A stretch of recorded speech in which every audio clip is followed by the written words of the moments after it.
In this video we are going to complete extracts from poem. इस video में हम आपकी कविताओं के जो एक्सट्रैक्ट है, अंश या भाग जो लिए गए हैं यहाँ पर, उनको कंप्लीट करेंगे, जो कि आपकी मेन या फिर कोर टेक्स्ट बुक फ्लेमिंगो है उससे लिए गए हैं। तो आप एंड तक वीडियो को देखिएगा। इसके बाद में आपको इस वीडियो में आपको इसको इन तरीके से एक्सप्लेन करूँगा कि आप लास्ट में आपके कोई सवाल रहेंगे नहीं, लेकिन फिर भी यदि कोई सवाल आपके रहते हैं तो आप मुझसे कमेंट बॉक्स में पूछ लीजिएगा। लेकिन पहले आप वीडियो देखिए, और मैं चाहता हूँ कि मैं आपको इसमें 1 से लेकर 4 तक के एक्सट्रैक्ट कंप्लीट करवा दूँ, और अगले वीडियो में मैं आपको 5 से लेकर 8 तक के एक्सट्रैक्ट कंप्लीट करवाऊँगा। तो यहाँ पर ये 4 एक्सट्रैक्ट हम कंप्लीट करेंगे समझने के साथ में, जिससे कि आपको ये डाउट ना रहे कि जीपीएच में आंसर अलग है और आप अलग बता रहे हैं। मैं वही बताऊँगा जो मैं आपको पढ़ के समझाऊँगा। और मैं ये भी चाहता हूँ कि मैं आपको 3rd नंबर के एक्सट्रैक्ट से पढ़ना प्रारंभ करवाऊँ, क्योंकि वहीं से अगर मैं पढ़ूँगा तो आपका एक लेसन कंप्लीट हो जाएगा, आपकी एक पोएम कंप्लीट हो जाएगी, माय मदर एट 66, जिसकी लेखिका है कमला दास। उन्हीं से 1 से लेकर 3 तक के एक्सट्रैक्ट लिए गए हैं, उन्हीं के पोएम से, जो कि आपकी पहली पोएम है। तो मैं यहाँ से प्रारंभ करता हूँ।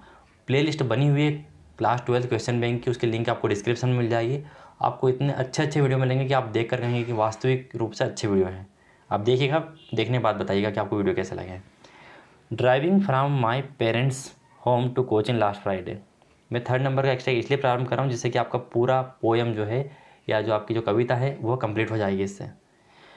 तो मैं अपने माता पिता के घर से लास्ट फ्राइडे मॉर्निंग को कोचीन की तरफ यात्रा कर रही थी, ड्राइव करके, यानी कार चलाकर। यानी लास्ट फ्राइडे की मॉर्निंग अपने माता पिता के घर से कोचीन की तरफ, कोचीन का एक एयरपोर्ट है जहाँ पर ये ड्राइविंग कर रही थी। ड्राइविंग मतलब कार चला कर जा रही थी। आई सा माई मदर, मैंने अपनी माँ को देखा जो कि मेरे बगल में ही बैठी हुई थी, बिसाइड मी। यानी कवियत्री यहाँ पर यह कहना चाह रही है कि मैं अपने माता पिता के घर से कोचीन की तरफ बीते हुए शुक्रवार की सुबह जा रही थी, क्योंकि ये अपनी माता पिता घर नहीं रहते हैं, कहीं बाहर रहती होगी, तो ये वापस वहीं जा रही होगी। तो ये होम से कोचीन एयरपोर्ट की तरफ जा रही थी, और वह सुबह थी फ्राइडे की, यानी शुक्रवार की, और इनकी माँ जो है इनके पास ही कार में बगल में बैठी हुई थी।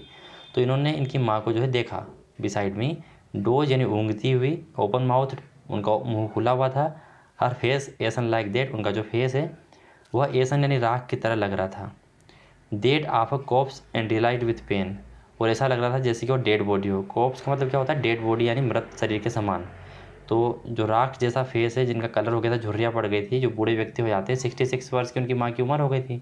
तो जो ओल्ड मैन जिनकी उम्र ऐसी हो जाती है, वो लगभग आपको मृत शरीर की भांति दिखाई देते हैं यदि वो सो जाते हैं तो यहाँ पर उनको एक पेन यानी दर्द महसूस होता है।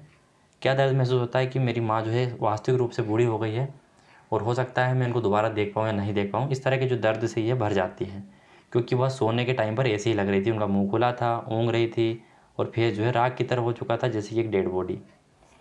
Date she was as old as she looked, और वह जैसी दिख रही थी उतनी वास्तविक रूप से बूढ़ी हो चुकी थी। ऐसा नहीं है कि वो जितनी बूढ़ी दिख रही थी उतनी थी नहीं, वो जैसी बूढ़ी थी, जितनी उनकी उम्र थी उतनी ही वैसी वो दिख रही थी। कुछ लोग होते हैं ना कि उम्र ज़्यादा होने पर भी आपको हट्टे कट्टे जवान दिखाई देते, वैसा नहीं था। 66 वर्ष की उम्र के अनुसार ही वह दिखाई दे रही थी। अब आपसे पूछा गया नेम ऑफ द पोएम, यानी आपको कविता का नाम बताना है। तो my mother eight 66, my mother मतलब मेरी उम्र की 66 वर्ष की उम्र पर क्या स्थिति है ये बताया। तो ये पहली आपकी पोएम है, वहाँ से आप नाम लिख लीजिएगा, माई मदर एट 66। यदि इसके पोएटेस यानी कवियत्री का नाम पूछा जाए या पोएट का नाम पूछा जाए तो वो है Kamala Das. What did the poet notice about her mother, अपनी माँ के बारे में जो कवि है वह क्या नोटिस करता है। तो यहाँ पर कवियत्री है कमला दास, हम जानते हैं। तो जो कवियत्री है वह अपनी माँ के बारे में क्या नोटिस करती है? तो नोटिस करती हुई उनके बगल में बैठी है, डोज यानी ऊँग रही है, ओपन माउथ यानी मुँह खुला हुआ है, हर फेस एसन लाइक डेड, उनका फेस जो है राख की तरह लग रहा है, ऑफ अ कॉफ जैसे कि डेड बॉडी। ये चीज़ें उन्होंने नोटिस की। तो आप लिखेंगे द पोएट नोटिस्ड, इसको डिड लिखा है इसलिए आप इसको टेंस के हिसाब से यहाँ से प्रारंभ करेंगे। The poet noticed about her mother that. फिर क्या लिखेंगे आप डेट के बाद? सी वाज स्लीपिंग, क्या लिखेंगे? She was sleeping with those open mouth, her face ashen like that of a corpse, यहाँ तक लिखेंगे। यानी यहाँ से प्रारंभ करेंगे तो आप यहाँ कॉप्स तक लिखेंगे, लेकिन आपको डेट के बाद लिखना है सी वाज स्लीपिंग। क्लियर है? आई होप आपको समझ में आ गया होगा। वीडियो को फिर से सुन लीजिएगा, यदि आपको समझ में नहीं आया तो फिर आ जाएगा। Find out the word from the passage which means dead body. आपको डेड बॉडी यानी कि मृत शरीर जो अर्थ देता है वैसा ही शब्द आपको इस पैसेज में से ढूंढ कर निकालना है। तो जैसा कि मैंने आपको बताया था, कॉप्स का मतलब होता है मृत शरीर। तो यही एक शब्द है इस पैसेज में जो कि मृत शरीर का अर्थ दे रहा है। तो आपका ऑप्शन तो दिए नहीं है, सॉरी, यहाँ से ये जो शब्द है यह आपका सही हो जाएगा। चलिए अब मैं चाहता हूँ कि आपको मैं एक्सट्रैक्ट नंबर 1 पढ़ाऊँ। मैं एक के बाद एक पोएम के अनुसार आपको एक्सट्रैक्ट पढ़ा रहा हूँ, जिससे कि आपको पोएम भी समझ में आ जाएगी। ठीक है। She was as old as she looked but soon, जितनी उम्र उनकी थी वैसी वो दिख रही थी। But soon put the thought away, परंतु ऐसे जो ख्याल मेरे मन में बुरे आ रहे थे, जो मुझे दुख तकलीफ पहुँचा रहे थे, जो मुझे दर्द दे रहे थे, उनको दूर करने के लिए, थॉट अवे उनको दूर करने के लिए, एंड लुकड आउट, फिर इन्होंने क्या किया, इन्होंने बाहर की ओर देखा। एट यंग ट्रीज स्प्रिंटिंग, जो पेड़ है, यंग ट्री मतलब जवान पेड़, जो कि पीछे की ओर भाग रहे थे, दौड़ रहे थे। स्प्रिंटिंग मतलब पीछे की मतलब दौड़ना होता है, लेकिन पेड़ जब आप कार में हो और आप देख रहे होते हैं तो पीछे की ओर आपको भागते हुए दौड़ते हुए दिखाई देते हैं, क्योंकि आपकी स्पीड तेज होती है।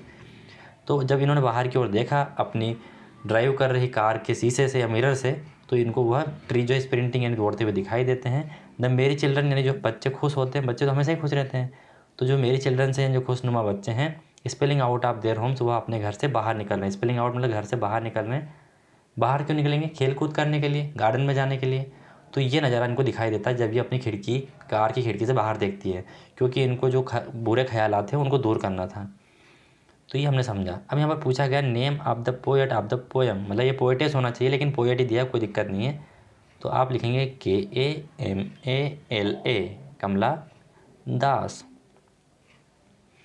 What did the poet notice in the outside world, जो बाहरी दुनिया है उसमें कवि या कवियत्री क्या नोटिस करती है? रोड नहीं, वो पेड़ को देखती है पीछे जाते हुए, जो दिया नहीं है। पक्षियों को देखती है क्या बाहर? नहीं देखती है। हैप्पी चिल्ड्रंस, हाँ मेरी चिल्ड्रंस को देखती है, तो ऑप्शन नंबर बी आपका सही हो जाएगा। मेरी चिल्ड्रन या हैप्पी चिल्ड्रन बात एक ही है। यहाँ पर ट्री भी होता है, ट्रीज एंड हैप्पी चिल्ड्रंस, तो यह भी सही होता। Find out the word from the passage which means running fast, आपको इस पैसेज में से उस शब्द का अर्थ निकालना है जो कि रनिंग फास्ट के समान अर्थ देता है। रनिंग फास्ट यानी तेज़ दौड़ना, तो स्प्रिंटिंग एक शब्द है यहाँ पर, दौड़ता हुआ या भागता हुआ, यह जो इसका मतलब है रनिंग फास्ट, तो यह इसका शब्द का अर्थ हो जाएगा। अब आप देखिए एक्सट्रैक्ट नंबर 2। एक्सट्रैक्ट नंबर 2 में आपको बताया गया है, I looked again her wan pale as late as winter's moon and felt that old familiar रेखे, फिर मैंने दोबारा से उनकी तरफ देखा तो उनका जो चेहरा वह कैसा है? बेरंग है, वेन है, कोई कलर नहीं है उस पर, पेल है, पीला पड़ चुका है। As a late winter's moon, जैसे कि सर्दियों का, देर सर्दियों का जो मून यानी चंद्रमा होता है उसके समान। And felt that old familiar रेखे, और मुझे वही पुराना पारिवारिक दर्द महसूस हुआ, जो अपने अपने लोगों से जो दर्द होता है, उनके दूर होने पर जो दर्द होता है। जैसे कि बच्चे होते हैं, यदि उनके माता पिता उनसे दूर चले जाते हैं तो उनको ढूंढते रहते हैं और रोने लगते हैं, तो इसको बोलते हैं अपने वालों का जो दर्द है, फैमिलियर दर्द है, यानी पारिवारिक जो दर्द है, जो कि पुराने टाइम पे जब मैं छोटी थी मुझे महसूस हुआ करता था, वह मुझे महसूस हुआ। माई चाइल्डहुड फियर, यानी मेरे बचपन का दर्द। अब बचपन का जो डर है या फिर दर्द है, वह वही तो होता है बच्चों का, कि उनकी माँ उनके पास से चली जाती है उनको छोड़कर, या कुछ काम करने के लिए, तो उनको डर लगता है। वही फैमिलियर है कि इनको महसूस होता है, फेल्ट होता है। But all I said was see you soon, परंतु फिर भी इन सब के बावजूद मैंने ऐसा कह दिया, सी यू सून अम्मा, बाद में मिलते हैं अम्मा, या फिर मिलते हैं अम्मा। All I did was smile and smile and smile, और इसके बाद मैंने मतलब मैं मुस्कुराई और मैं मुस्कुराई और मैं मुस्कुराती रही, मतलब ऐसा बोलकर मैं मुस्कुराती रही, मुस्कुराती रही और मुस्कुराती रही। अब यहाँ पर देखिए, what was the poet's childhood fear, यानी कवियत्री का यहाँ पर बचपन का डर क्या है। तो यहाँ पर आप बता सकते हैं कि the poet's childhood fear that old familiar ache, यानी जो पुराना पारिवारिक जो दर्द है वही जो है पोएट्स का फियर है। आप चाहें तो आपने इसका जो आंसर है वह अपनी पोएम के आंसर में भी लिखा होगा, तो वहाँ से आप लिख सकते हैं, लेकिन आपने जो पोएम के आंसर जो आपने रटे हुए हैं, पढ़े हुए हैं, वो भी आप लिख सकते हैं, या फिर आप इसमें लिखना चाहते हैं तो उनको जो फैमिलियर एके है, माई चाइल्डहुड फियर, यह इनको महसूस होता है। तो the poet's childhood fear was that old familiar ache, यानी जो पुराना पारिवारिक दर्द था वही उनका चाइल्डहुड फियर था, ये हो गया। और इसमें ऑप्शन भी दिए हुए हैं, ये तो मैंने देखे ही नहीं, तो यहाँ पर आप देखिए कि उनके दर्द क्या था। देखिए, उनकी माँ को जो खोने का जो दर्द था वही उनका चाइल्डहुड फियर था। ऑप्शन नंबर ये आपका सही हो जाएगा। आपको यहाँ पर ऑप्शन दिए हो तो ऑप्शन से लगाना है, या फिर आपसे आंसर पूछे जाए तो फिर आंसर आपको पेजेज में से छाट कर या फिर एक्सट्रैक्ट में से छाट कर लिखना है। What has been compare to late winter moon, यानी जो लेट विंटर मून है उससे कंपैरिजन किसका किया गया है? तो उनके चेहरे का, उनकी माँ के चेहरे का जो कंपैरिजन है, जो पीला पड़ चुका और वेन है यानी बेरंग हो चुका है, वो अपने मदर की बात कर रही थी। यहाँ पर बेस्ट फ्रेंड, डॉटर या सिस्टर की बात नहीं कर रही थी। What do the poet's parting word suggest, जो कवियत्री ने यहाँ पर ये कहा था सी यू सून अम्मा, यह शब्द ये दिखाते हैं कि आप किसी से अलग हो रहे हैं, तो यही पार्टिंग वर्ड है यानी अलग होने वाले शब्द हैं। तो यह जो शब्द है ना, यह क्या सजेस्ट करते हैं, तो यह शब्द सजेस्ट करते हैं कि हम फिर से मिलेंगे। तो आप ऐसा लिखेंगे the poet's parting word suggest that, क्या लिखेंगे डेट के बाद में, पहले तो आप ये बताएंगे कि कौन से पार्टिंग शब्द हैं, तो आप लिखेंगे the poet's parting words see you soon अम्मा, ऐसा आपने लिख दिया। फिर ये लिखेंगे आप विच आर सजेस्टिव, क्या लिखेंगे, which are suggestive of the hope of that they will meet again, यह शब्द यह बताते हैं कि वो दोबारा मिलेंगे। इसका जो आंसर है यानी आपके एक्सट्रैक्ट नंबर 3 का जो आंसर है, जो आपको लिखना है अपने मन से, वह मैं आपके कमेंट में पिन कर दूंगा, वहाँ से आप देख लीजिएगा। लेकिन फिर भी आप सुन लीजिए क्या लिखना है, द पोएट्स पार्टिंग वर्ड्स, यानी जो कवि के पार्टिंग शब्द है, कौन से वर्ड्स के बाद आपने लिखना सी यू सून अम्मा, इसके बाद आपको लिखना है which are suggestive of the hope that they will meet again, ऐसा आपको लिखना है। चलिए, हमारे यहाँ पर 3 पैसेज हो चुके हैं और आपको पूरी पोएम भी समझ में आ गई होगी। अब कैसे भी आपसे एक्सट्रैक्ट पूछ लिए जाएँ तो आप आराम से आंसर दे देंगे, चाहे एमसीक्यू के रूप में पूछा जाए, चाहे आपसे क्वेश्चन बना के पूछा जाए। अब यहाँ पर आप आ जाइए, एक्सट्रैक्ट नंबर 4 है, जो कि आपकी कीपिंग क्वाइट नाम की एक पोएम है, जिससे लिया गया है। कीपिंग क्वाइट यानी शांत रहो या फिर शांत रहना। तो यहाँ पर आप समझिए, now we will count to 12, अब हम 12 तक काउंट करेंगे। अब 12 तक यानी आप समय भी हो सकते हैं 12 आवर यानी घंटे जो होते हैं पूरे दिन में, 24 घंटे होते हैं, पर दिन में 12 घंटे होते हैं, या फिर एक रात्रि में 12 घंटे होते हैं। तो आप कह सकते हैं कि यह ऐसा कहना चाह रही है, मतलब यहाँ पर कवि ऐसा कहना चाह रहे हैं कि हम 12 तक काउंट करेंगे and we will all keep still, और हम सब ऐसे ही रहेंगे शांत, स्टिल, 12 तक काउंट करके शांत रहेंगे। अब वह कैलेंडर के 12 महीने हो सकते हैं या फिर घड़ी के 12 घंटे हो सकते हैं, हम 12 तक काउंट करेंगे, फिर उंगलियों पर 1 2 3 4 ऐसे काउंट करके। मतलब ये है कि आपको 12 महीने 32 घड़ी वाली बात आपने सुनी होगी कि हम सबको कैसा रहना है, कीप स्टिल, शांत रहना है। For once on the face of the earth, एक बार ही हमें शांत रहना है, बार बार नहीं रहना है। On the face of the अर्थ यानी इस पृथ्वी जिस पर हम हैं, जिस पर हम जीवित हैं वो रह रहे हैं, इस पर हमें सिर्फ एक ही बार जो है शांत रहना है, 12 तक गिनने तक। Let's not speak in any language, और हम किसी भी लैंग्वेज में बात नहीं करेंगे, नहीं बोलेंगे। चलो किसी भी भाषा में बात नहीं करते, नहीं बोलते हैं। लेट्स स्टॉप फॉर 1 सेकंड, चलो 1 सेकंड के लिए रुक जाते हैं। In not moves our arms so much, और हम काम करने के लिए हमारे हाथों को उठाते हैं, चलाते हैं, तो हमें अपनी बाहों को या फिर हाथों को मूव्स नहीं करना है इतना अधिक। तो इस पैसेज से हमें ये समझ में आ रहा है कि इस पृथ्वी पर हमें शांत रहना है, और शांत रहकर इस पृथ्वी पर हमें शांति कायम करनी है। और हम 12 से काउंट करेंगे, मतलब 12 माह 32 घड़ी हमें शांत रहना है, और एक बार हमें ऐसा करना है। और किसी प्रकार की लैंग्वेज हमको नहीं बोलना है, क्योंकि लैंग्वेज जो है आपको डिवाइड करती है कंट्री के हिसाब से। तो हम यदि कोई लैंग्वेज बोलेंगे नहीं तो हम सब एक हो जाएंगे, और यदि हम सब एक हो जाएंगे तो हमारे देश में शांति हो जाएगी, और शांति होने से हम सब अच्छे हो जाएंगे, यह कहना चाह रहे हैं।